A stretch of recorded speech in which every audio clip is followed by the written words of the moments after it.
Science काफ़ी ज़्यादा important subject है अगर आप किसी भी एग्जाम की तैयारी कर रहे हो। तो फ्रेंड्स वो सभी क्वेश्चन जो आपके एग्जाम के लिए इंपॉर्टेंट रह सकते हैं वो मैं आपके लिए इस वीडियो में लेकर आया हूँ। मैंने आपके लिए सभी क्वेश्चन सिलेक्टेड लिए हैं, अच्छे लेवल के लिए हैं, वही क्वेश्चन लिए हैं जो क्वेश्चन आपके एग्जाम के लिए इंपॉर्टेंट रह सकते हैं। और फ्रेंड्स इस वीडियो में आपको टॉप 50 साइंस के क्वेश्चन करवाऊंगा। कहने के लिए तो ये टॉप 50 क्वेश्चन है, लेकिन जितनी मैं आपको एडिशनल इंफॉर्मेशन दूंगा फ्रेंड्स, ये 250 से ज़्यादा क्वेश्चन होते हैं। मतलब मैं आपको कम टाइम में 250 से ज़्यादा क्वेश्चन इसी वीडियो में याद करवाने वाला हूँ। तो चलिए शुरू करते हैं पहले क्वेश्चन से।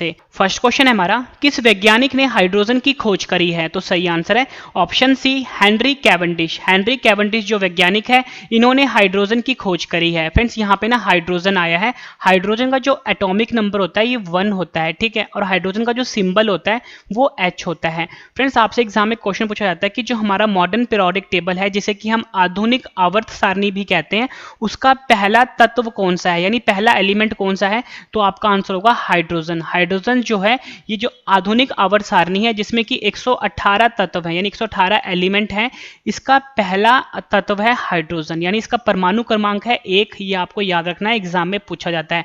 और फ्रेंड्स जो आधुनिक आवर्त सारणी है इसे मोसले वैज्ञानिक ने दिया था, आपको नाम याद रखना है, मोसले, ठीक है। मोसले जो वैज्ञानिक थे इन्होंने आधुनिक आवर्त सारणी को दिया है। ये क्वेश्चन भी आपके एग्जाम में पूछा जाता है। अगला क्वेश्चन कर लेते हैं, मनुष्य का रक्त का लाल रंग किसके कारण होता है? तो सही आंसर है इसका ऑप्शन ए, हीमोग्लोबिन। हीमोग्लोबिन के कारण जो मनुष्य का रक्त होता है, यानी मनुष्य का जो खून होता है, या आप बोलो मनुष्य का जो ब्लड होता है, उसका रंग लाल होता है, ठीक है। ये क्वेश्चन भी आपके एग्जाम के लिए काफी इंपॉर्टेंट रहेगा। फ्रेंड्स यहाँ पे बात हो रही है रक्त की। आपको ये बताना चाहिए जो रक्त होता है वो मेनली 3 टाइप का होता है, ठीक है। एक होता है आरबीसी, ठीक है, दूसरा होता है डब्ल्यूबीसी, तीसरा होता है ब्लड प्लेटिलेट्स। मतलब ये 3 टाइप्स के रक्त होते हैं, यहाँ बोलो 3 टाइप्स के ब्लड होते हैं हमारे शरीर में। आरबीसी का फुल फॉर्म होता है रेड ब्लड कॉर्पस्यूल, हिंदी में बोलते हैं हम इसको लाल रक्त कण, या बोलो लाल रक्त कोशिका। डब्ल्यूबीसी का फुल फॉर्म होता है व्हाइट ब्लड सेल, या बोलो व्हाइट ब्लड कॉर्पस्यूल, हिंदी में फुल फॉर्म होता है सफेद रक्त कोशिका, या बोलो सफेद रक्त कण, ठीक है। यहाँ पे बात हुई तीसरा प्लेटिलेट्स की। सबसे ज्यादा इंपॉर्टेंट आपके लिए क्या है? जो आरबीसी है इसका वैज्ञानिक नाम या आप बोलो साइंटिफिक नेम आपसे पूछा जाता है, तो फ्रेंड्स वो होता है एरिथ्रोसाइट। आपको याद रखना है एरिथ्रोसाइट जो है वो साइंटिफिक नेम है आरबीसी का, और डब्ल्यूबीसी का होता है ल्यूकोसाइट। यहां पे लिख देता हूं ल्यूकोसाइट जो है ये साइंटिफिक नेम है डब्ल्यूबीसी का। और फ्रेंड जो प्लेटिलेट्स है इसका साइंटिफिक नेम है थ्रोम्बोसाइट। ये आपको याद रखना है, ठीक है। थ्रोम्बोसाइट जो है ये प्लेटिलेट्स का वैज्ञानिक नाम है, या आप बोलो साइंटिफिक नेम है। फ्रेंड्स यहाँ पे एरिथ्रोसाइट आया, इसको मैं हिंदी में लिख देता हूँ, हिंदी में इसको हम ऐसे लिखते हैं, ठीक है, एरिथ्रोसाइट, ठीक है। ये तीनों आपने याद रखना है। आरबीसी का साइंटिफिक नाम एरिथ्रोसाइट होता है, डब्ल्यूबीसी का वैज्ञानिक नाम ल्यूकोसाइट होता है, और प्लेटिलेट्स का वैज्ञानिक नाम थ्रोम्बोसाइट होता है। और फ्रेंड्स जो आरबीसी है इसका जो फ्रेंड्स लाइफ जीवन काल है वो 120 दिन का होता है, ठीक है, जिसे कि हम लाइफ साइकिल भी कहते हैं। आपसे एग्जाम में पूछा जाए कि जो हमारा ब्लड ग्रुप होता है या रक्त समूह होता है वो कितने टाइप का होता है? फ्रेंड्स वो 4 टाइप का होता है, ठीक है। यानी यहाँ पे बात हो रही है रक्त समूह की, या आप बोलो ब्लड ग्रुप की। 4 टाइप का मैंने आपको बताया, एक होता है ए, दूसरा होता है बी, तीसरा होता है ए बी, और चौथा होता है ओ। ये आपको याद रखना है, इंपॉर्टेंट क्वेश्चन रहेगा। अगला क्वेश्चन कर लेते हैं, मनुष्य के शरीर में सबसे ज्यादा पाया जाने वाला तत्व कौन सा है? तो सही आंसर है ऑप्शन बी, ऑक्सीजन। जो ऑक्सीजन है ये मनुष्य के शरीर में सबसे ज्यादा पाया जाने वाला तत्व है। फ्रेंड्स यहाँ पे बात हो रही है ऑक्सीजन की। ऑक्सीजन का जो सिंबल होता है वो O होता है, और ऑक्सीजन का जो फ्रेंड्स परमाणु क्रमांक यानी एटॉमिक नंबर जो होता है वो 8 होता है। ये आपको याद रखना है। फ्रेंड्स यहाँ पे क्वेश्चन पूछा गया था कि मनुष्य के शरीर में सबसे ज्यादा पाया जाने वाला तत्व कौन सा है? मैंने आपको बताया ऑक्सीजन है। अगर आपसे एग्जाम में पूछा जाए कि जो हमारा वायुमंडल होता है जिसे कि हम एटमॉस्फेयर भी कहते हैं, यहाँ पे लिख देता हूँ, जिसे कि हम एटमॉस्फेयर भी कहते हैं और वायुमंडल भी कहते हैं, वायुमंडल में सबसे ज्यादा जो गैस पाई जाती है वो कौन सी होती है? तो फ्रेंड्स आपको याद रखना है जो नाइट्रोजन होता है सबसे ज्यादा पाया जाता है 78%, यानी 78% जो है नाइट्रोजन पाया जाता है हमारे वायुमंडल में, ठीक है। अगर आपसे पूछा जाए कि जो सन होता है यानी जो सूरज होता है इस पे सबसे ज्यादा तत्व कौन सा पाया जाता है? तो आपका आंसर होगा 75% जो है हाइड्रोजन पाया जाता है सूरज के ऊपर, और हमारे वायुमंडल में 78% नाइट्रोजन पाया जाता है, और हमारे शरीर के अंदर ऑक्सीजन सबसे ज्यादा पाया जाता है। ये क्वेश्चन भी कई बार एग्जाम में रिपीट हुआ है, ठीक है।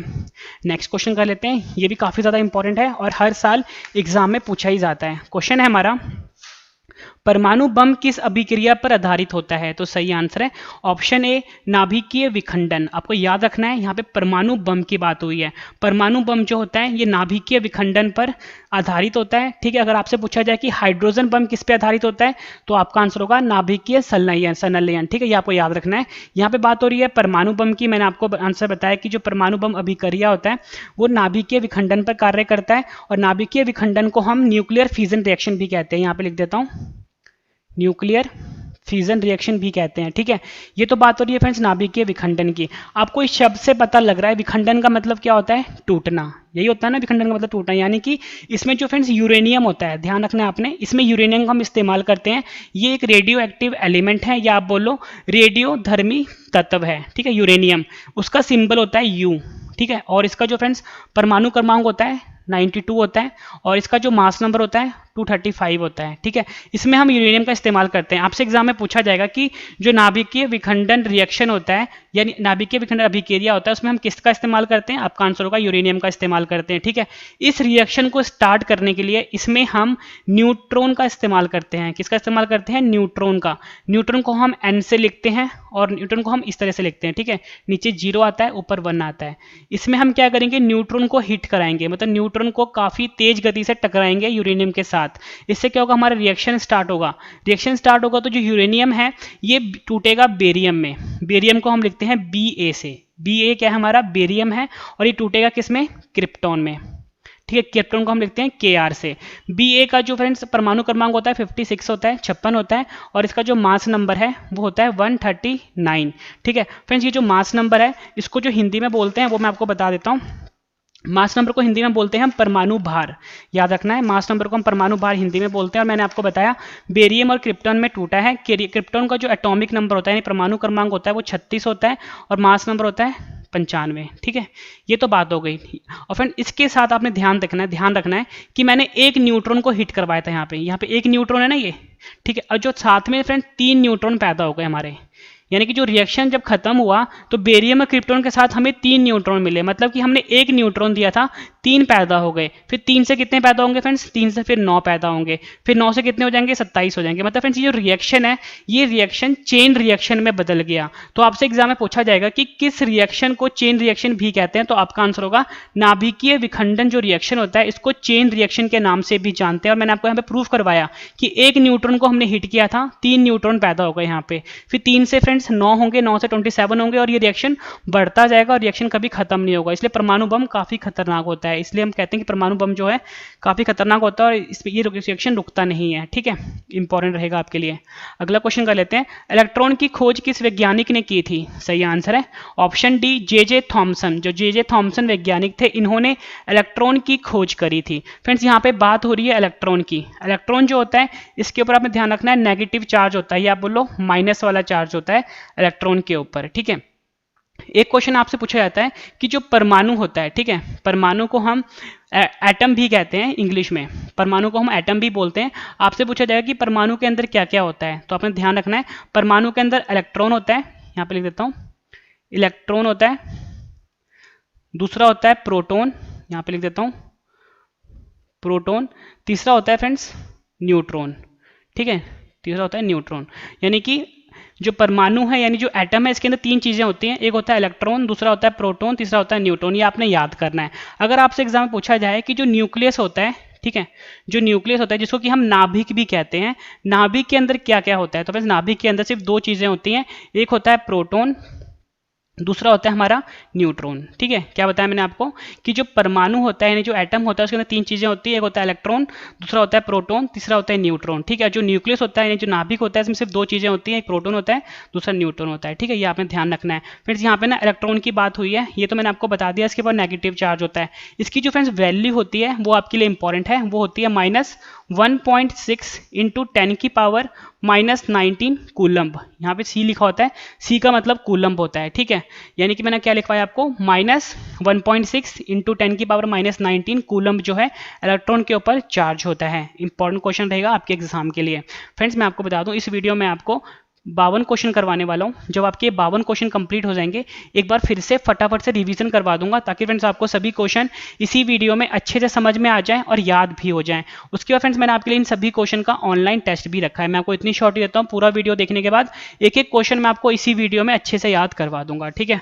अगला क्वेश्चन कर लेते हैं, किस तापमान पर पानी का घनत्व सबसे अधिक होता है? तो सही आंसर है इसका option B 4 degree Celsius. 4 degree Celsius ऐसा टेम्परेचर है जहां पर सबसे ज्यादा होता है। फ्रेंड्स घनत्व को हम डेंसिटी भी कहते हैं, यहां पर लिख देता हूं, घनत्व को हम डेंसिटी भी कहते हैं, और पानी का जो घनत्व सबसे ज्यादा होता है 4 डिग्री सेल्सियस पर होता है, ठीक है। ये क्वेश्चन भी आपके एग्जाम के लिए काफी इंपॉर्टेंट रहेगा। और फ्रेंड्स आपसे ना एग्जाम में पूछा जाता है कि जो हमारा शरीर होता है उसका तापमान कितना होता है। तो फ्रेंड्स आपने ध्यान रखना है, हमारे शरीर का जो तापमान होता है वो होता है 37 डिग्री सेल्सियस। यहां पर लिख देता हूं 37 डिग्री सेल्सियस होता है सेल्सियस स्केल पे, ठीक है। याद रखना है 37 जो होगा सेल्सियस स्केल पे होगा। अगर आपसे पूछा जाए कि फ़ारेनहाइट स्केल पे क्या होगा, तो आपका आंसर होगा 98.6 यानी 98.6 जो है ये फ़ारेनहाइट स्केल पे होगा। अगर आपसे पूछा जाएगा कि केल्विन स्केल पे कितना होगा, तो वो होगा 310 केल्विन। ये तीनों वैल्यू आपने याद रखनी है। तीनों जो है हमारे शरीर का तापमान होता है। सेल्सियस पे होता है 37 डिग्री, फ़ारेनहाइट पे होता है 98.6 डिग्री, और केल्विन पे होता है 310 डिग्री। तो आपने याद रखना है सेल्सियस, फ़ारेनहाइट और केल्विन, ठीक है। और जो हमारे शरीर का तापमान होता है उसे हम थर्मामीटर की मदद से मेजर करते हैं, मतलब नापते हैं, ठीक है। अगला क्वेश्चन कर लेते हैं, ये भी इंपॉर्टेंट रहेगा आपके लिए, किस गैस को हास्य गैस भी कहते हैं? तो सही आंसर इसका ऑप्शन सी नाइट्रस ऑक्साइड। जो नाइट्रस ऑक्साइड गैस है इस गैस को हास्य गैस भी कहते हैं, या आप बोलो लाफिंग गैस के नाम से भी जाना जाता है, ठीक है। इसे हंसाने वाली गैस कहा जाता है नाइट्रस ऑक्साइड को। फ्रेंड्स यहाँ पे नाइट्रस ऑक्साइड आया है, नाइट्रस ऑक्साइड का जो फॉर्मूला होता है वो N2O होता है, ठीक है। ये भी आपको ध्यान रखना है, इंपॉर्टेंट क्वेश्चन रहेगा। नेक्स्ट क्वेश्चन कर लेते हैं, सौर विकिरण किसके द्वारा मापा जाता है? तो सही आंसर है ऑप्शन बी पायरोमीटर। पायरोमीटर जो यंत्र होता है इस यंत्र के द्वारा सौर विकिरण को मापा जाता है। सौर विकिरण को हम सोलर रेडिएशन भी कहते हैं, ठीक है। जो सूर्य से हमें रोशनी मतलब रेडिएशन मिलती है उसी को हम सौर विकिरण कहते हैं, ठीक है। ये आपने ध्यान रखना है, और इसको हम पायरोमीटर यंत्र से मापते हैं या मेजर करते हैं। अगर आपसे फ्रेंड पूछा जाए कि शरीर का जो तापक्रम होता है किससे मेजर करते हैं, आपका आंसर होगा थर्मोमीटर से। अगर आपसे पूछा जाए कि जो हमारा जो वायुमंडल है इसकी आर्द्रता किससे मापते हैं, आपका आंसर होगा हाइग्रोमीटर, ठीक है। याद रखना है आपको, हाइग्रोमीटर होता है, हाइड्रोमीटर नहीं होता, ठीक है। यहाँ पर लिख देता हूँ, हाइग्रोमीटर से जो हमारा वायुमंडल होता है उसकी आर्द्रता को नापते हैं, ठीक है। और फ्रेंड्स आपसे पूछा जाएगा कि जो वायुमंडलीय दाब होता है, यानी वायुमंडल का जो प्रेशर होता है या दाब होता है उसको हम बैरोमीटर से मापते हैं। ये आपको याद रखना है, इंपॉर्टेंट क्वेश्चन है।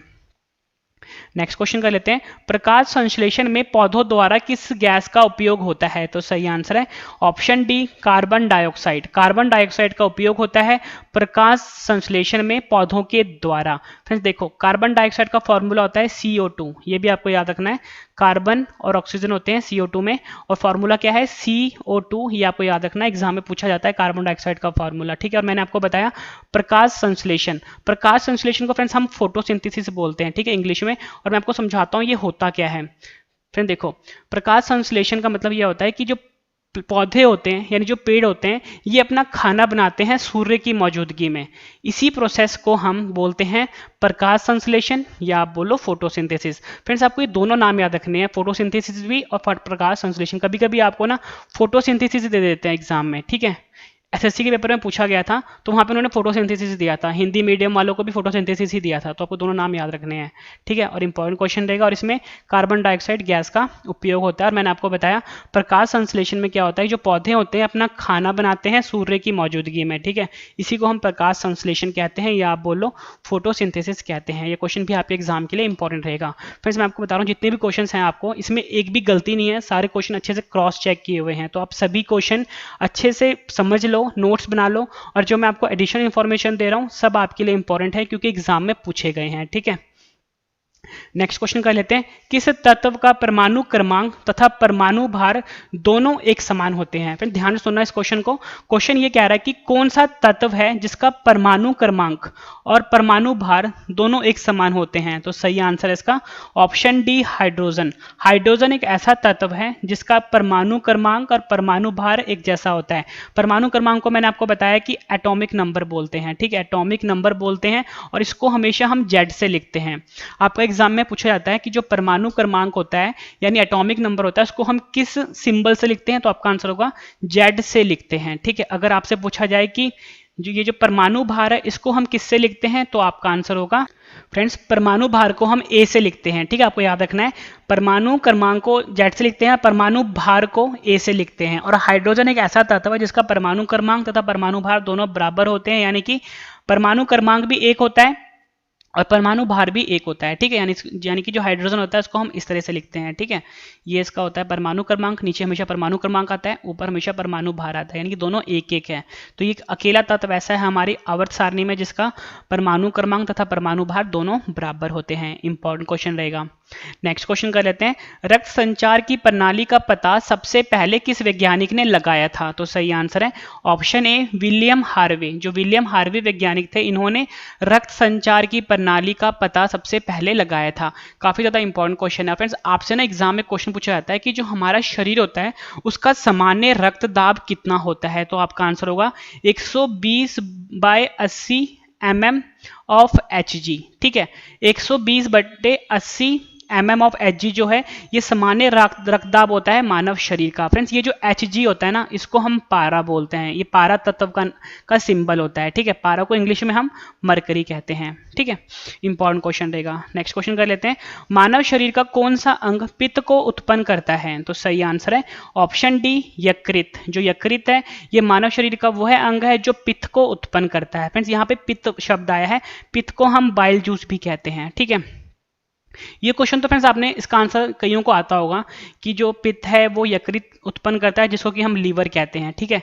आपसे फ्रेंड्स एग्जाम में पता क्या पूछा जाएगा, पित्त तो है यकृत ने उत्पन्न कर दिया, पर ये मतलब इकट्ठा कहाँ पर होता है, मतलब ये स्टोर कहाँ पर होता है जो पित्त है। तो फ्रेंड्स आपको ध्यान रखना है जो पित्त है ये पित्ताशय में स्टोर होता है। यहाँ पर लिख देता हूँ, पित्ताशय जो अंग है हमारे शरीर का यहाँ पर इकट्ठा होता है जिसको कि हम गॉल ब्लैडर भी कहते हैं। यहाँ पर लिख देता हूँ जिसको कि हम गॉल ब्लैडर भी कहते हैं, पित्ताशय भी बोलते हैं। यहाँ पर पित्त स्टोर होता है और जो पित्त पैदा करता है यानी पित्त जो है उत्पन्न करता है वो यकृत करता है जिसे कि हम लीवर कहते हैं। एक क्वेश्चन आपसे एग्जाम में पता है फ्रेंड्स क्या पूछा जाता है कि शरीर के अंदर सबसे बड़ा अंग कौन सा होता है, तो आपका आंसर फ्रेंड्स लीवर ही होगा। यानी जो यकृत है ये शरीर के अंदर सबसे बड़ा अंग होता है और शरीर के बाहर जो सबसे बड़ा अंग है वो हमारा त्वचा जो है, यानी जो हमारी स्किन होती है बाहर वाली, वो सबसे बड़ा अंग होता है शरीर के बाहर, और अंदर होता है लीवर। याद रखना है आपने, ये भी एग्जाम में पूछा गया क्वेश्चन है।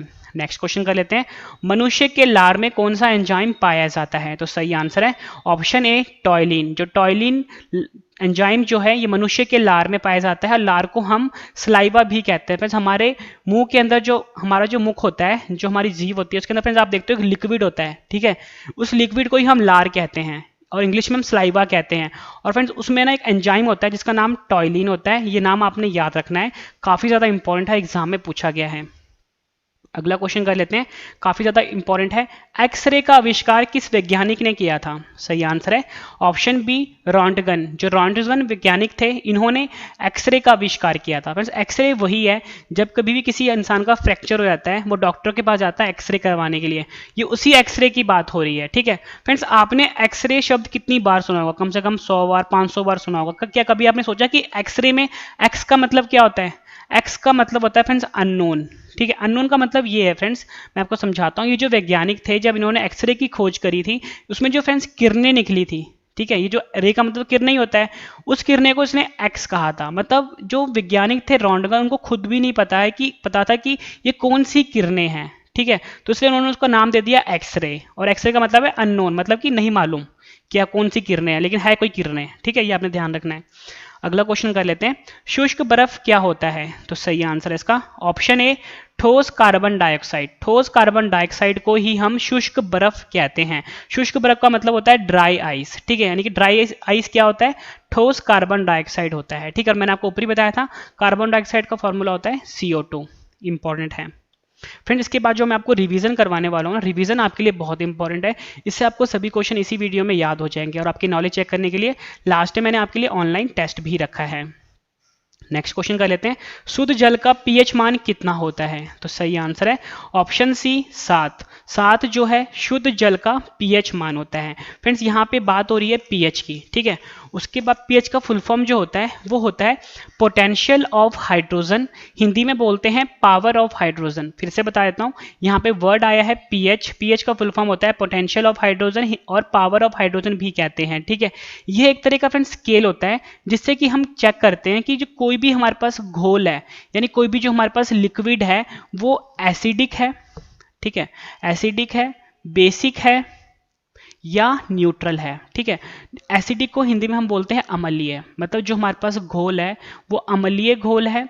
बेसिक का मतलब होता है क्षारीय, ठीक है, यहाँ पे लिख देता हूँ क्षारीय, यानी कि जो हमारे पास घोल है वो एसिडिक है यानी अम्लीय है या क्षारीय है या उदासीन है। न्यूट्रल को हम बोलते हैं हिंदी में उदासीन, ठीक है। तो ये 3 तरह का जो घोल है वो बताता है पीएच स्केल। आपसे एग्जाम में फ्रेंड्स एक क्वेश्चन पूछा जाता है कि जो पीएच स्केल है उसमें कहाँ से कहाँ तक नंबर होता है, तो आपका आंसर होगा 0 से लेके 14 तक नंबर होता है। ध्यान रखना है आपने, 0 से लेके 14 तक नंबर होता है पीएच स्केल में, ठीक है।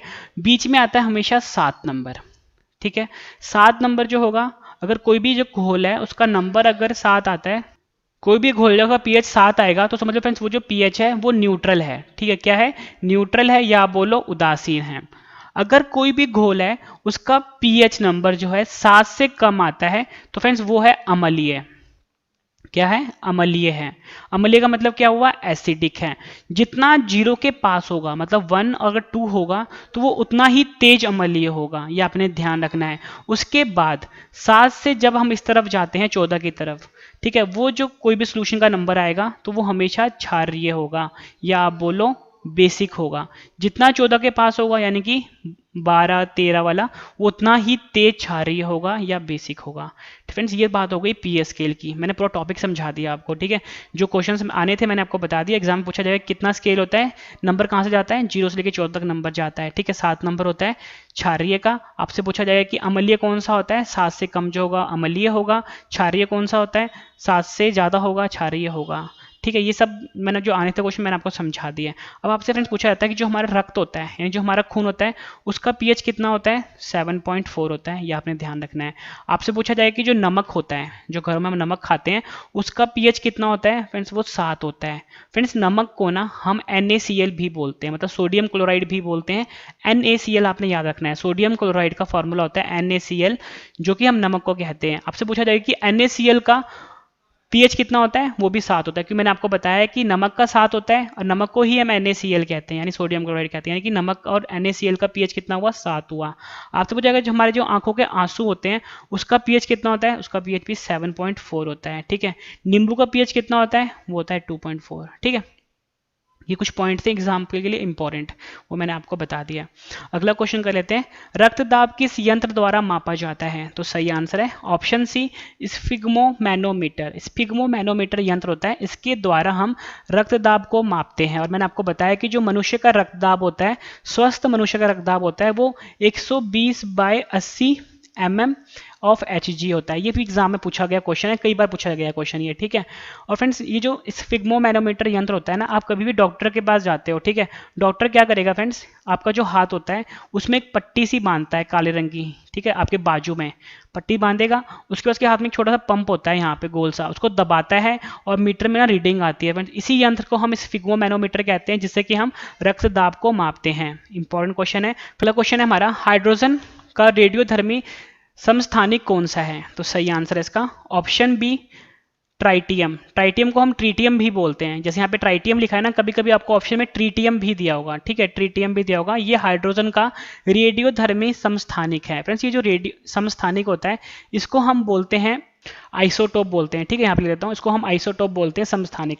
मतलब फ्रेंड देखो हाइड्रोजन जो है ना, इसके आपको याद रखना है हाइड्रोजन के 3 समस्थानिक हैं, एक है ड्यूटेरियम, दूसरा है ट्राइटियम, तीसरा है प्रोटियम। लेकिन हमारा क्वेश्चन क्या था, हाइड्रोजन का कौन सा समस्थानिक है जो कि रेडियोधर्मी है, तो आपका आंसर होगा ट्राइटियम, जिसे कि हम ट्रीटियम भी बोलते हैं। ठीक है फ्रेंड्स, अगर आपको मेरा पढ़ाया हुआ समझ में आ रहा है और वीडियो पसंद आ रही है, मेरे जो लाए हुए क्वेश्चन आपको समझ में आ रहे हैं और अच्छे लग रहे हैं, तो मैं वीडियो को लाइक जरूर करिएगा, कम से कम 10 फ्रेंड के साथ शेयर भी जरूर करिएगा। और आपने ये मुझे जरूर बताना है कमेंट करके कि आपको मेरा पढ़ाया हुआ कैसा लग रहा है। ठीक है, अगला क्वेश्चन कर लेते हैं। अगला क्वेश्चन है हमारा, ग्लोबल वार्मिंग में मुख्यतः कौन सा गैस निम्न में से उत्तरदायी है, तो सही आंसर है option C, carbon dioxide gas जो है ये ग्लोबल वार्मिंग में मुख्यतः उत्तरदायी गैस है। तो आपको याद रखना है कार्बन डाइऑक्साइड ग्लोबल वार्मिंग में मुख्यतः उत्तरदायी गैस है। और फ्रेंड्स, ये जो ग्लोबल वार्मिंग है इसी की वजह से फ्रेंड्स जो हमारी पृथ्वी है उसका जो टेम्परेचर है वो बढ़ता जा रहा है, मतलब जो हमारी पृथ्वी है वो गर्म होती जा रही है ग्लोबल वार्मिंग के कारण। और ये किसकी वजह से हो रहा है, कार्बन डाइऑक्साइड गैस की वजह से हो रहा है। कार्बन डाइऑक्साइड का फॉर्मूला CO2 होता है, याद रखना है आपको। अगला क्वेश्चन कर लेते हैं, कार्बन का सर्वाधिक शुद्ध रूप कौन सा होता है, तो सही आंसर है ऑप्शन सी, हीरा। जो हीरा है ये कार्बन का सर्वाधिक शुद्ध रूप कहलाता है। फ्रेंड देखो, ये जो ग्रेफाइट है ये भी कार्बन का रूप है, चारकोल भी कार्बन का रूप है, हीरा भी कार्बन का रूप है। लेकिन हमसे पूछा गया था कार्बन का सर्वाधिक शुद्ध रूप कौन सा होता है, तो आपका आंसर हीरा होगा। ये आपने याद रखना है, इंपॉर्टेंट क्वेश्चन है। अगला क्वेश्चन कर लेते हैं, मनुष्य के शरीर में सबसे कठोर तत्व कौन सा होता है, तो सही आंसर है ऑप्शन ए, इनेमल। मतलब जो हमारे दांत होते हैं, दांत का जो इनेमल वाला पार्ट होता है जिसे कि हम जबड़ा भी कहते हैं, मतलब जो हमारे आखिरी वाले दांत होते हैं ना फ्रेंड्स, वो ही सबसे कठोर तत्व है हमारे शरीर में। ठीक, कुछ इस तरह की फोटो होती है उनकी, ये होता है हमारे तूत का जबड़ा। ठीक है, मतलब हमारे दांतों का जबड़ा जिसे कि हम इनेमल कहते हैं। आपको ये नाम याद रखना है, इनेमल सबसे कठोर तत्व है हमारी शरीर के। नेक्स्ट क्वेश्चन है हमारा, मनुष्य के जीवन काल में कितने दांत 2 बार उगते हैं, तो सही आंसर है ऑप्शन बी, 20 दांत। 20 दांत जो होते हैं मनुष्य के जीवन काल में 2 बार उगते हैं। इंपॉर्टेंट क्वेश्चन रहेगा आपके एग्जाम के लिए। और फ्रेंड्स, मनुष्य में कुल मिला के 32 दांत होते हैं और मैंने आपको बताया 32 में से जो 20 दांत होते हैं ये 2 बार उगते हैं। आपसे फ्रेंड्स एग्जाम में क्वेश्चन पूछा जाता है कि मनुष्य के दांत कितने प्रकार के होते हैं, तो आपका आंसर होगा मनुष्य के दांत 4 प्रकार के होते हैं। आपसे एग्जाम फ्रेंड्स पूछा जाता है कि जो 4 प्रकार के दांत होते हैं ये कौन कौन से होते हैं, तो मैं आपको बता देता हूं। और कौन से दांत कितने होते हैं, मतलब फ्रेंड्स ये जो 32 दांत है ना, इस 32 दांत सभी एक तरह के नहीं होते, 4 तरह के होते हैं। ठीक है, तो मैं आपको बता देता हूं कि ये 4 तरह के दांत कितने कितने होते हैं। देखो फ्रेंड्स, हमारा जो शरीर, हमारा जो मुंह होता है उसमें 16 दांत ऊपर होते हैं और 16 दांत नीचे होते हैं, यानी कि 16 दांत ऊपर होंगे और वही 16 दांत जो होंगे वो नीचे होंगे। ठीक है, यानी कुल कितने हो गए, 16 + 16 कितने हो गए, 32 हो गए। अब मैं आपको समझाता हूँ कौन कौन से प्रकार के दांत होते हैं, 4 प्रकार के जो होते हैं।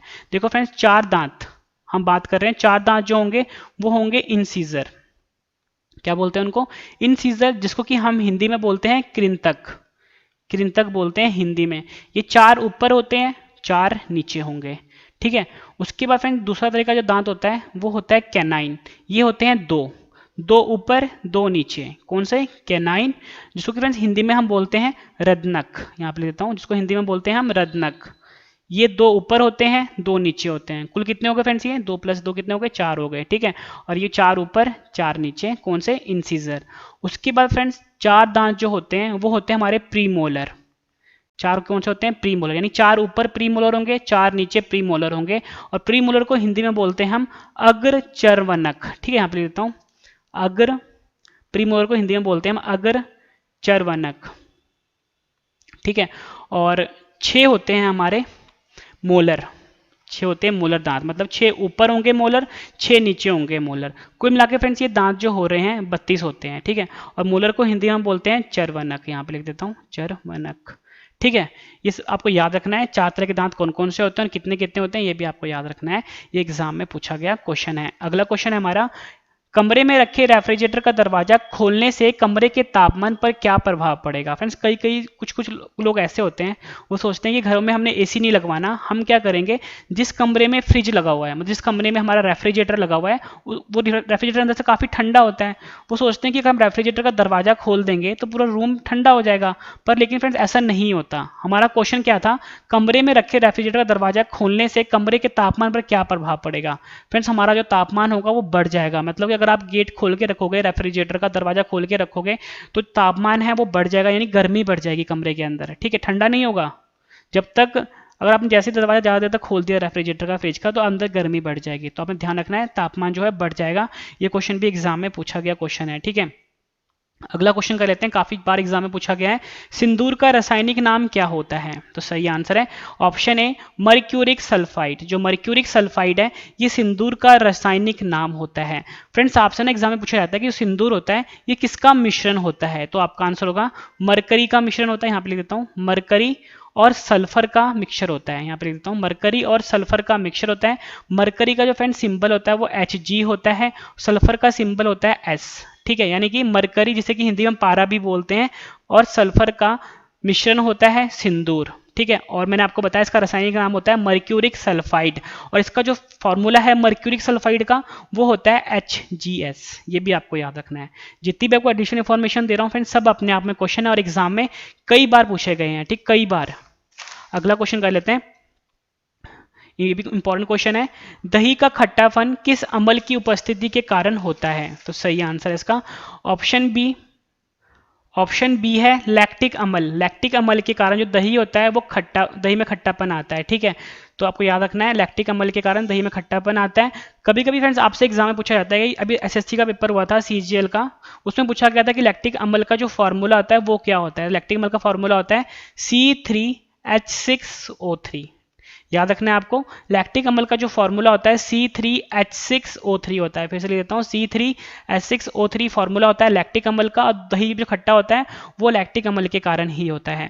अगला क्वेश्चन करते हैं, काफी ज्यादा इंपॉर्टेंट है, पृथ्वी से हम चंद्रमा का कितने प्रतिशत भाग देख सकते हैं? सही आंसर है ऑप्शन डी 59% भाग देख सकते हैं। कई स्टूडेंट बोलते हैं 57% भाग देख सकते हैं, लेकिन फ्रेंड्स किसी किसी बुक में 59% भी दे रखा है, 57% भी दे रखा है, तो आपने दोनों याद रखने हैं, 59% भी और 57% भी। कई बार एग्जाम में 59% दिया गया है, कई बार 57% दिया गया है, तो दोनों आपको याद रखना है कि जो पृथ्वी है यहां से हम चंद्रमा का सतह का 57% या आप बोलो 59% भाग ही दे सकते हैं। ठीक है, आपसे एग्जाम में पूछा जाएगा कि जो चंद्रमा की वर्णन की विद्या होती है उसे क्या बोलते हैं? तो आपका आंसर होगा सेलिनोग्राफी। यह नाम याद रखना है आपको, सेलिनोग्राफी जो है ये स्टडी ऑफ मून कहलाता है। चंद्रमा को हम मून भी कहते हैं, स्टडी ऑफ मून बोल लो या आप बोलो चंद्रमा की वर्णन की विद्या को सेलिनोग्राफी कहा जाता है।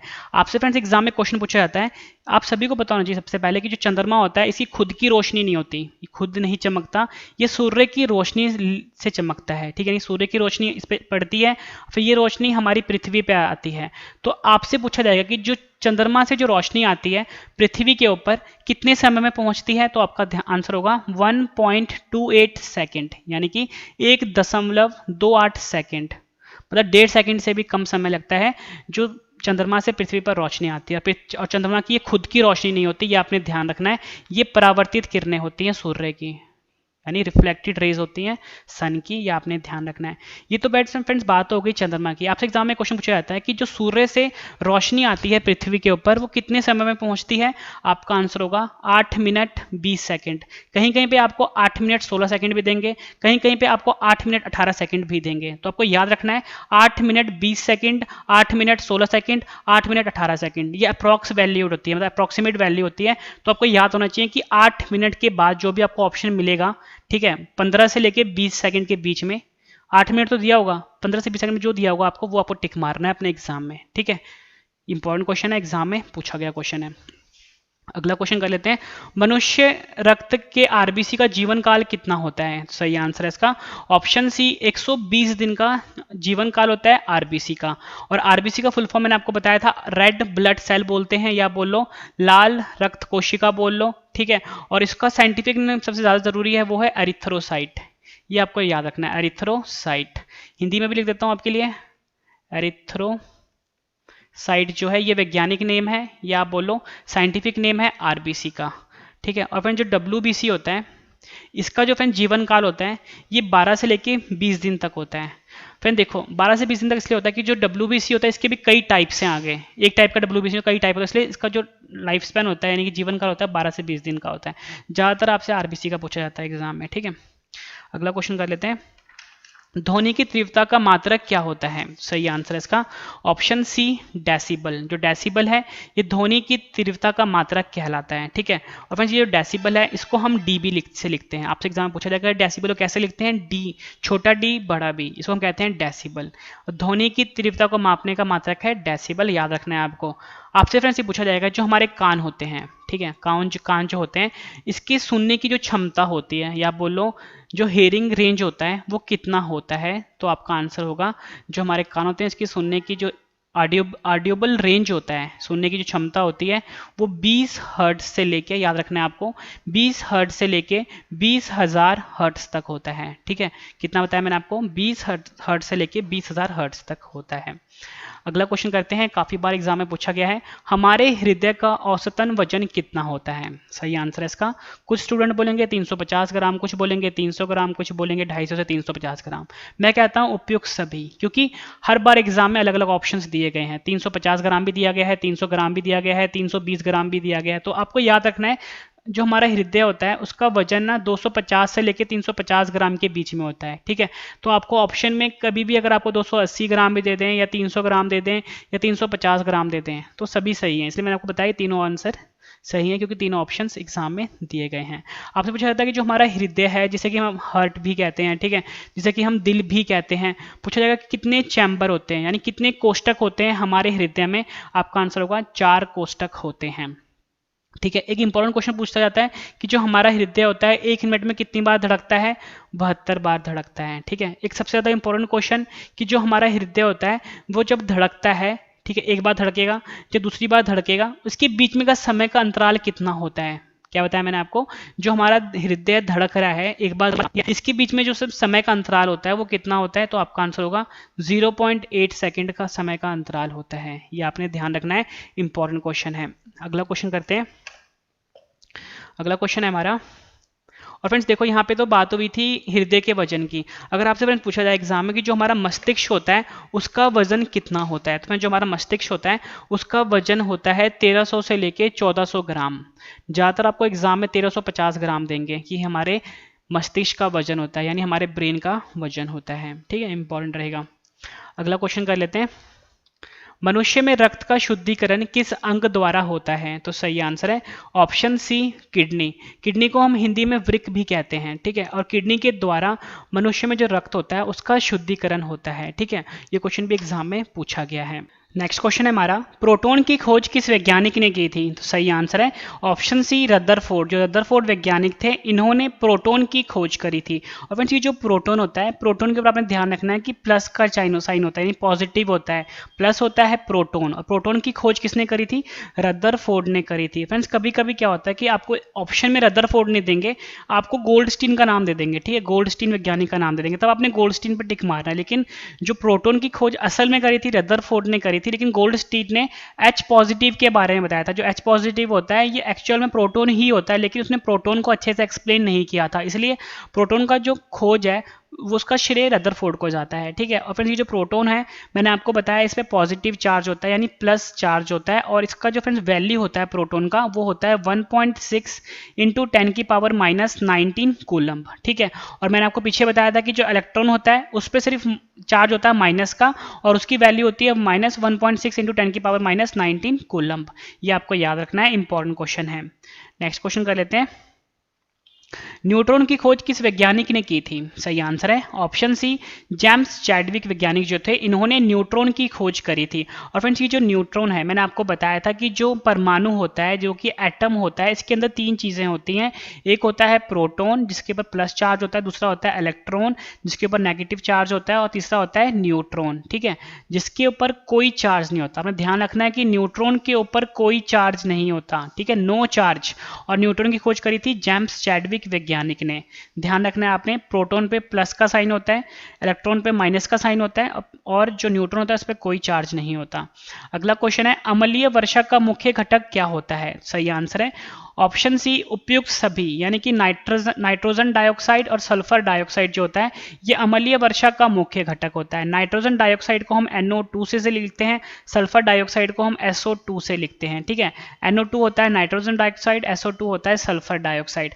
अम्लीय वर्षा को हम एसिड रेन भी कहते हैं। ठीक है, और एसिड रेन काफी ज्यादा खतरनाक होता है हमारे शरीर के लिए। जितनी भी बिल्डिंग्स होती हैं, आप देख रहे हो फ्रेंड, जो ताजमहल है उसका कलर ना सफ़ेद से ना पीला होता जा रहा है, वो एसिड रेन के कारण हो रहा है, यानी कि अम्लीय वर्षा के कारण हो रहा है। ठीक है, ये आपने ध्यान रखना है, काफ़ी ज़्यादा हार्मफुल है, काफ़ी ज़्यादा खतरनाक बोल सकते हो आप। अगला क्वेश्चन कर लेते हैं, छोटी आंत में पाया जाने वाला उंगली नुमा संरचना को क्या कहा जाता है? तो सही आंसर है ऑप्शन सी, विल्ली कहा जाता है। विल्ली, जिसको हम इंग्लिश में VILLI लिखते हैं, विल्ली जो होता है छोटी आंत में उंगली नुमा संरचना होता है, उसको कहा जाता है। मतलब फ्रेंड जैसे हमारी छोटी आंत है, ठीक है, कुछ इस तरह की पाइप होती है, उसके अंदर फ्रेंड्स कुछ इस तरह की ना उंगली तरह की उंगली के जैसे होते हैं ऐसे, ठीक है, जिसको कि हम उंगली नुमा संरचना कहते हैं, जिसको असल में हम विल्ली कहते हैं। इसका काम मेनली पता क्या होता है फ्रेंड्स, आपने ये सुना होगा कि जो हमारा खाना होता है वो ज़्यादातर जो डाइजेस्ट होता है, ज़्यादातर जो पाचन होता है उसका, वो छोटी आंत में होता है। और छोटी आंत में ये जो विल्ली होते हैं ना, उंगली नुमा संरचना, यही पाचन में काफ़ी ज़्यादा मददगार होते हैं। ठीक है, तो ये आपको ध्यान रखना है, विल्ली जो होता है वो उंगली नुमा संरचना होता है छोटी आंत में। आपसे फ्रेंड्स ये क्वेश्चन पूछा जाता है कि जो विल्ली है ये कहाँ पर पाया जाता है, तो आपका आंसर होगा छोटी आंत में पाया जाता है। मतलब क्वेश्चन आपसे घुमा के भी पूछे जा सकते हैं, पर जो मैं आपको बता रहा हूँ ये सभी एग्जाम में पूछे गए क्वेश्चन है। छोटी आंत को हम स्मॉल इंटेस्टाइन भी बोलते हैं, यहाँ पर देता हूँ, स्मॉल इंटेस्टाइन भी कहते हैं छोटी आंत को। ठीक है, और फ्रेंड्स मैं आपको समझाता हूँ कि छोटी आंत है, इसकी लंबाई होती है 20 फीट। ठीक है, 20 फीट बोलो या बोलो 6 मीटर की जो इसकी लंबाई होती है। एक छोटी आंत होता है, एक हमारे शरीर में बड़ी आंत होता है। ठीक है, बड़ी आंत, जिसको कि हम लार्ज इंटेस्टाइन भी कहते हैं। फिर जो लार्ज इंटेस्टाइन है, यानी जो बड़ी आंत है, इसकी लंबाई होती है 5 फीट। ये आपने ध्यान रखना है, या आप बोलो 1.5 मीटर की इसकी लंबाई होती है। ठीक है, ये आपके लिए इंपॉर्टेंट रहेगा, जो मैं आपको एडिशनल इन्फॉर्मेशन दे रहा हूँ ये भी इंपॉर्टेंट है। एग्जाम में पूछेंगे छोटी आंत और बड़ी आंत में लंबाई किसकी ज़्यादा होती है? छोटी आंत की लंबाई ज़्यादा होती है, कितनी लंबाई होती है? 20 फीट या 6 मीटर। ठीक है, अगला क्वेश्चन कर लेते हैं, पेस मेकर को और किस नाम से जाना जाता है? तो सही आंसर है ऑप्शन सी, ऐसे नोड्स। फ्रेंड्स ये जो पेस मेकर होता है इसका इस्तेमाल होता है हृदय में, हृदय की गति को मेंटेन रखता है। जैसे कोई इंसान होता है जिसकी हृदय की गति ठीक से नहीं चल रही, तो फ्रेंड्स वहाँ पे ऐसे नोड का मतलब इस पेस मेकर का प्रयोग होता है। और पेस मेकर को मैंने आपको बताया कि ऐसे नोड्स भी कहते हैं। फ्रेंड्स यहाँ पे ना ऐसे नोड में एक वर्ड आया है ऐसे, ऐसे का फ्रेंड्स फुल फॉर्म होता है, मैं आपको बता देता हूँ, वो होता है साइनो आर्ट्रियल। याद रखना है आपको, साइनो आर्ट्रियल जो है ऐसे का फुल फॉर्म होता है। ठीक है, साइनो आर्ट्रियल नोड्स। अगला क्वेश्चन कर लेते हैं, कोशिका की आत्महत्या की थैली किसे कहा जाता है? तो सही आंसर है ऑप्शन डी, लाइजोसोम जो होता है इसे कोशिका की आत्महत्या की थैली कहा जाता है। ये क्वेश्चन भी एग्जाम में पूछा गया है। कोशिका की आत्महत्या की थैली का मतलब होता है सुसाइडल बैग भी कहते हैं। ठीक है, सुसाइडल बैग बोल लो या कोशिका की आत्महत्या की थैली कहा जाता है लाइजोसोम को। अगला क्वेश्चन कर लेते हैं, ब्रह्मांड में सबसे अधिक पाया जाने वाला तत्व कौन सा है? तो सही आंसर है इसका ऑप्शन सी, हाइड्रोजन जो है, जिसका कि सिंबल H होता है और परमाणु क्रमांक 1 होता है। ये ब्रह्मांड में सबसे ज्यादा पाया जाने वाला तत्व है, और मैंने आपको बताया था कि सूर्य पे भी सबसे ज्यादा जो तत्व पाया जाता है वो हाइड्रोजन ही होता है। अगला क्वेश्चन कर लेते हैं, विटामिन बी का रासायनिक नाम क्या होता है? मोस्ट इंपॉर्टेंट क्वेश्चन है, सही आंसर है ऑप्शन सी, थाइमीन। थाइमीन जो है विटामिन बी का रासायनिक नाम कहलाता है। अगला क्वेश्चन कर लेते हैं, मछली के यकृत में कौन सा विटामिन प्रचुर मात्रा में पाया जाता है? यकृत को हम लीवर भी कहते हैं, और मछली का जो लीवर होता है उसमें सबसे ज्यादा जो विटामिन पाया जाता है वो होता है ऑप्शन सी, यानी कि उपयुक्त दोनों, विटामिन ए और विटामिन डी जो है प्रचुर मात्रा में पाया जाता है मछली के यकृत में। अगला क्वेश्चन कर लेते हैं, किस विटामिन में कोबाल्ट पाया जाता है? तो सही आंसर है option A, vitamin B12। Vitamin B12 जो है इस विटामिन में कोबाल्ट पाया जाता है। फिर ये जो कोबाल्ट होता है इसका सिंबल CO होता है। ठीक है, याद रखना है, CO जो है कोबाल्ट का सिंबल होता है, और विटामिन B12 में कोबाल्ट पाया जाता है। विटामिन B12 का जो फ्रेंड्स रासायनिक नाम होता है वो कोबलामिन होता है, या आप बोलो साइनोकोबलामिन भी कहते हैं विटामिन B12 को। अगला क्वेश्चन करते हैं, कौन सा विटामिन रक्त का थक्का जमने में मदद करता है? तो सही आंसर है ऑप्शन सी, विटामिन के। जो विटामिन के होता है ये रक्त का थक्का जमाने में मदद करता है। और फ्रेंड्स आपसे ना एग्जाम में पूछा जाता है कि जो फाइब्रोनोजन होता है ये क्या होता है? फ्रेंड्स फाइब्रोनोजन जो है ये प्रोटीन होता है, यहाँ पे बात हो रही थी विटामिन की, वो विटामिन के होता है, और रक्त का थक्का जमाने में फाइब्रोनोजन भी मददगार होता है, पर ये प्रोटीन होता है। आपसे पूछा जाएगा कि वह कौन सा प्रोटीन है जो कि रक्त का थक्का जमाने में मदद करता है, तो आपका आंसर फाइब्रोनोजन होगा। अगर पूछा जाए कौन सा विटामिन होता है तो विटामिन के होगा, ये भी आपने याद रखना है। ठीक है, नेक्स्ट क्वेश्चन कर लेते हैं, विद्युत धारा का मात्रक क्या होता है? सही आंसर है ऑप्शन सी एम्पेयर। एम्पेयर जो है विद्युत धारा का मात्रक कहलाता है। विद्युत धारा को हम इलेक्ट्रिक करंट भी कहते हैं और विद्युत धारा का मात्रक होता है एम्पेयर। नेक्स्ट क्वेश्चन करते हैं, दाब का मात्रक क्या होता है? दाब को हम प्रेशर भी कहते हैं। दाब का मात्रक होता है फ्रेंड्स पास्कल। याद रखना है आपको, पास्कल जो है दाब का मात्रक कहलाता है। अगला क्वेश्चन कर लेते हैं, सिक्कों के अध्ययन को क्या कहा जाता है? सही आंसर है ऑप्शन बी न्यूमिस्मैटिक। जो न्यूमिस्मैटिक है ये सिक्कों का अध्ययन कहलाता है। ये क्वेश्चन भी एग्जाम में कई बार पूछा गया है। अगला क्वेश्चन कर लेते हैं, कवकों के अध्ययन को क्या कहा जाता है? सही आंसर है ऑप्शन सी माइकोलॉजी। माइकोलॉजी जो है कवकों का अध्ययन कहलाता है।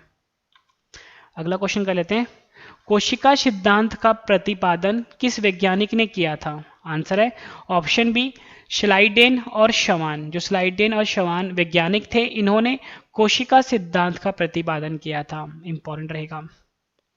अगला क्वेश्चन करते हैं, दूध की शुद्धता किस यंत्र से मापी जाती है? सही आंसर है इसका ऑप्शन बी लैक्टोमीटर। लैक्टोमीटर जो यंत्र है इसके द्वारा दूध की शुद्धता को मापा जाता है। अगला क्वेश्चन करते हैं, हाइड्रोजन बम किस सिद्धांत पर कार्य करता है? सही आंसर है ऑप्शन ए नाभिकीय संलयन। जो नाभिकीय संलयन है इस पे हाइड्रोजन बम कार्य करता है और इसको हम इंग्लिश में न्यूक्लियर फ्यूजन रिएक्शन कहते हैं। न्यूक्लियर फ्यूजन, ठीक है। मैंने आपको बताया था फ्रेंड विखंडन में जो टूटता है, ठीक है, न्यूटन टूटता है 1 से 3 में होगा, ठीक है, विखंडन में, फिर 3 से 9 बनेंगे। पर इसमें क्या होता है फ्रेंड, जो हैवी न्यूक्लियस होते हैं ना वो जुड़ते हैं, ठीक है, और फिर काफ़ी ज़्यादा टेम्परेचर चाहिए होता है रिएक्शन को स्टार्ट करने के लिए, उसको कहते हैं हम न्यूक्लियर फ्यूजन। और ये होता है हाइड्रोजन बम का सिद्धांत, ठीक है, ध्यान रखना है आपने। हाइड्रोजन बम और फिर ऊपर था परमाणु बम, दोनों में फ़र्क है।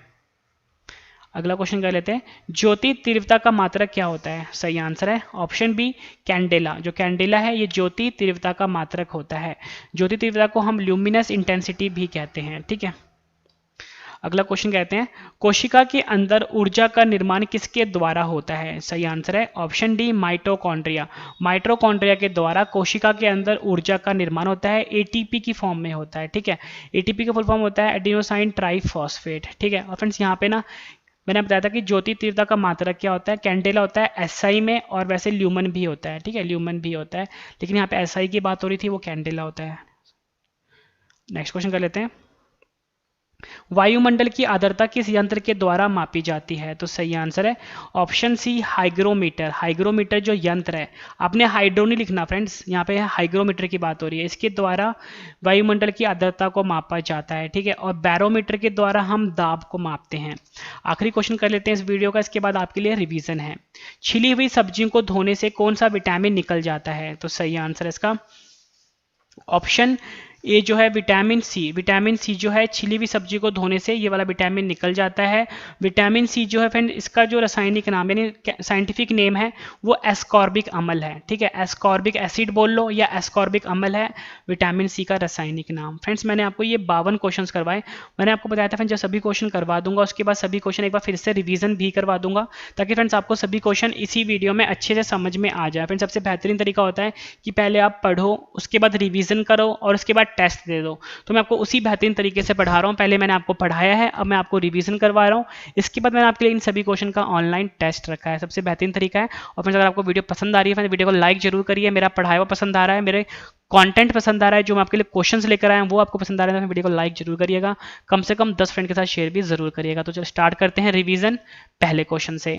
फर्स्ट क्वेश्चन है रिवीजन का, किस वैज्ञानिक ने हाइड्रोजन की खोज की है? सही आंसर है हेनरी कैवेंडिश। मनुष्य का रक्त का लाल रंग किसके कारण होता है? आंसर है हीमोग्लोबिन के कारण। मनुष्य के शरीर में सबसे ज्यादा पाया जाने वाला तत्व कौन सा है? आंसर है ऑक्सीजन। परमाणु बम किस अभिक्रिया पर आधारित होता है? आंसर है नाभिकीय विखंडन। इलेक्ट्रॉन की खोज किस वैज्ञानिक ने की थी? आंसर है जे थॉमसन।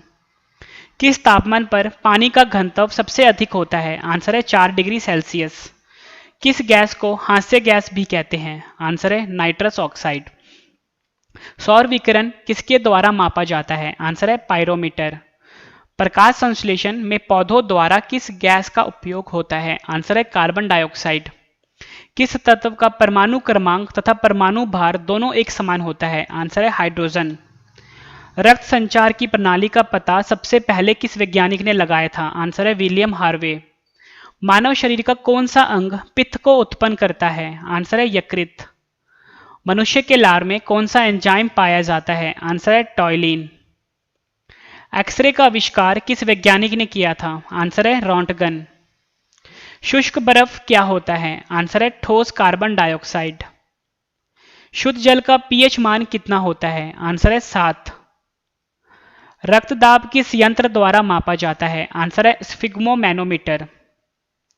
हाइड्रोजन का रेडियोधर्मी समस्थानिक कौन सा है? आंसर है ट्राइटियम या बोलो ट्रीटियम।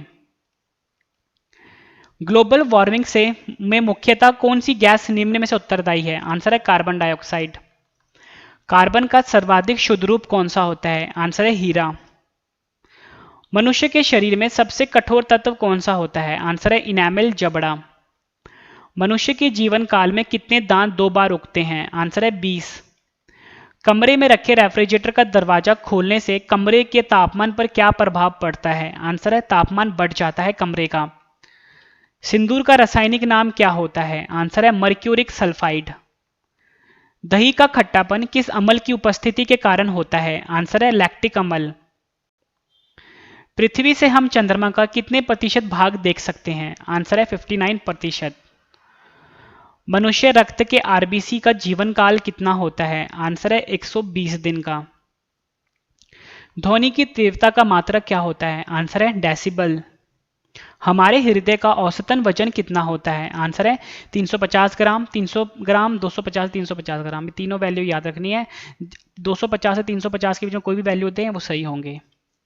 मनुष्य में रक्त का शुद्धिकरण किस अंग द्वारा होता है? आंसर है किडनी। प्रोटॉन की खोज किस वैज्ञानिक ने की थी? आंसर है रदरफोर्ड। न्यूट्रॉन की खोज किस वैज्ञानिक ने की थी? आंसर है जेम्स चैडविक। अम्लीय वर्षा का मुख्य घटक क्या होता है? आंसर है नाइट्रोजन डाइऑक्साइड और सल्फर डाइऑक्साइड। छोटी आंत में पाया जाने वाला उंगली नुमा संरचना को क्या कहा जाता है? आंसर है विल्ली। पेसमेकर को और किस नाम से जाना जाता है? आंसर है एसे नोड्स। कोशिका की आत्महत्या की थैली किसे कहा जाता है? आंसर है लाइसोसोम। ब्रह्मांड में सबसे अधिक पाया जाने वाला तत्व कौन सा है? आंसर है हाइड्रोजन। विटामिन बी का रासायनिक नाम क्या होता है? आंसर है थाइमीन। मछली के यकृत में कौन सा विटामिन प्रचुर मात्रा में पाया जाता है? आंसर है विटामिन ए या विटामिन डी। किस विटामिन में कोबाल्ट पाया जाता है? आंसर है विटामिन B12। कौन सा विटामिन रक्त का थक्का जमने में मदद करता है? आंसर है विटामिन के। विद्युत धारा का मात्रक क्या होता है? आंसर है एम्पेयर।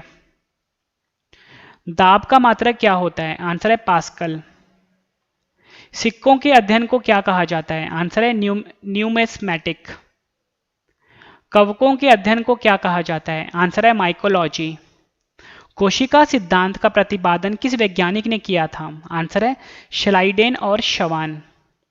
दूध की शुद्धता किस यंत्र से मापा जाता है? आंसर है लैक्टोमीटर। हाइड्रोजन बम किस सिद्धांत पर कार्य करता है? आंसर है नाभिकीय संलयन। ज्योति तीव्रता का मात्रक क्या होता है? आंसर है कैंडेला। कोशिका के अंदर ऊर्जा का निर्माण किसके द्वारा होता है? आंसर है माइटोकॉन्ड्रिया। वायुमंडल की आर्द्रता किस यंत्र द्वारा मापी जाती है? आंसर है हाइग्रोमीटर। छिली हुई सब्जी को धोने से कौन सा विटामिन निकल जाता है? आंसर है विटामिन सी।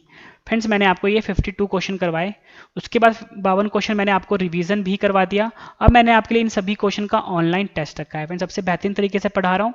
पहले मैंने आपको पढ़ाया है, अब मैं आपको रिवीजन करवाया है, अब मैंने आपके लिए टेस्ट रखा है। इससे बेहतरीन तरीका नहीं होता फ्रेंड्स किसी भी चीज़ को पढ़ने का, समझने का और याद करने का, जिस तरीके से मैंने आपको पढ़ाया है। ठीक है, आप मेरे मैथ्स चैनल को भी फॉलो कर सकते हो, maths by Ravi study IQ। ठीक है, यहाँ पर देता हूँ maths by Ravi study IQ GK, Ravi study IQ GK। मतलब फ्रेंड जो मेरा जीके का चैनल है ना, यहाँ पे जो दिख रहा है आपको रवि स्टडी IQ GK, इसके आगे आप मैथ्स बाय लगा दो। ठीक है, मैथ्स बाय, ये मेरा मैथ का चैनल है, इसे भी आप सब्सक्राइब कर लीजिए। बहुत ही एक्सपर्ट लेवल का मैथ पढ़ाया गया। इतनी शॉर्ट ही देता हूँ, ना आपको दिल्ली जाने की जरूरत पड़ेगी, ना ही आपको कोई पेड कोर्सेज खरीदने की जरूरत पड़ेगी। बहुत ही एक्सपर्ट लेवल का पढ़ाया गया है।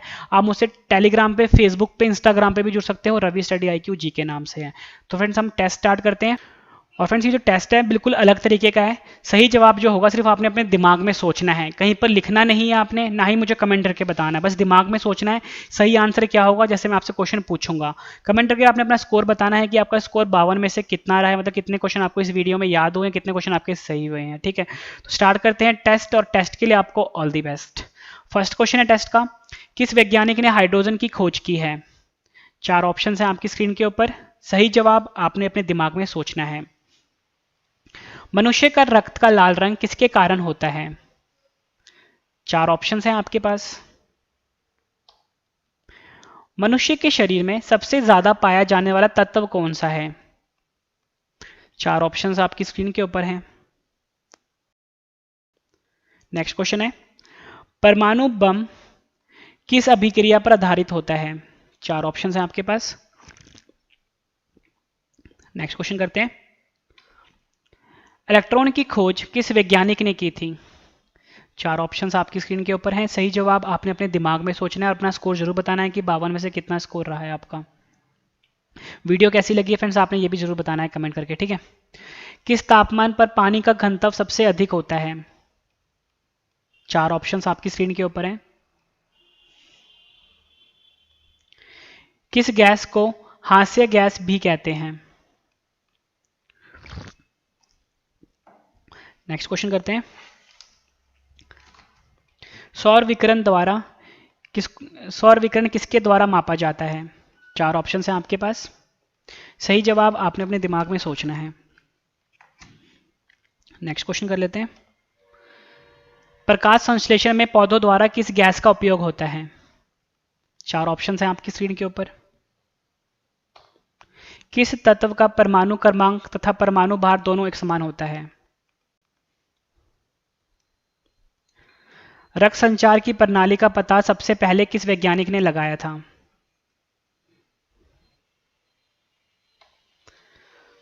मानव शरीर का कौन सा अंग पित्त को उत्पन्न करता है?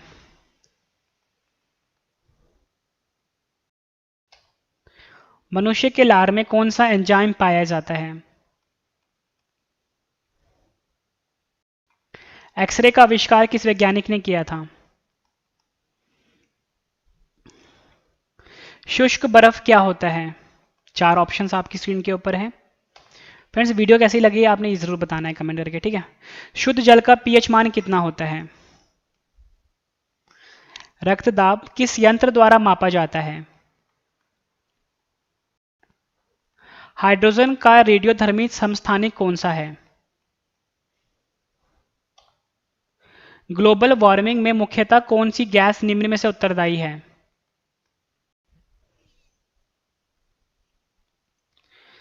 कार्बन का सर्वाधिक शुद्ध रूप कौन सा होता है? मनुष्य के शरीर में सबसे कठोर तत्व कौन से होते हैं? सही जवाब आपने अपने दिमाग में सोचना है। मनुष्य के जीवन काल में कितने दांत 2 बार उगते हैं? कमरे में रखे रेफ्रिजरेटर का दरवाजा खोलने से कमरे के तापमान पर क्या प्रभाव पड़ता है? सिंदूर का रासायनिक नाम क्या होता है?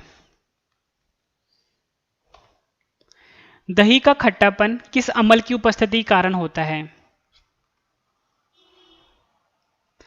पृथ्वी से हम चंद्रमा कितने प्रतिशत भाग देख सकते हैं?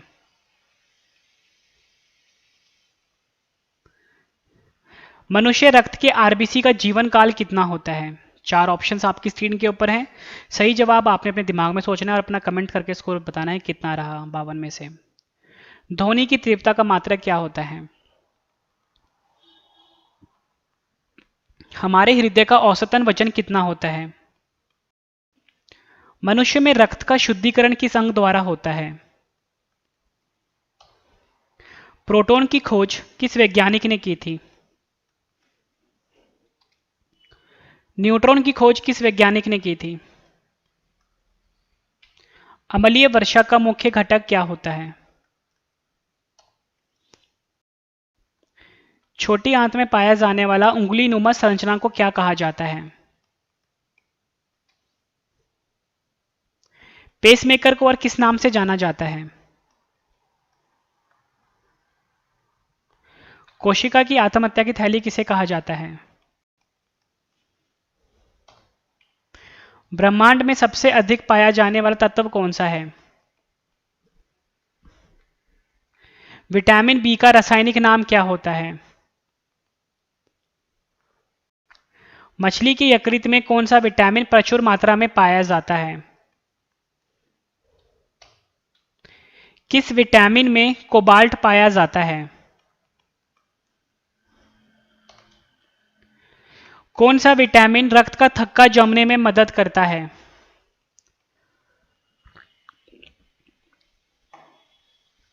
नेक्स्ट क्वेश्चन है, विद्युत धारा का मात्रक क्या होता है? 4 ऑप्शन हैं आपके पास। दाब का मात्रक क्या होता है? सिक्कों के अध्ययन को क्या कहा जाता है? कवकों के अध्ययन को क्या कहा जाता है? कोशिका सिद्धांत का प्रतिपादन किस वैज्ञानिक ने किया था? दूध की शुद्धता किस यंत्र से मापा जाता है? हाइड्रोजन बम किस सिद्धांत पर कार्य करता है? 4 ऑप्शन हैं आपके पास। सही जवाब आपने अपने दिमाग में सोचना है और अपना स्कोर जरूर बताना है कि 52 में से क्या स्कोर रहा है। ज्योति तीव्रता का मात्रक क्या होता है? कोशिका के अंदर ऊर्जा का निर्माण किसके द्वारा होता है?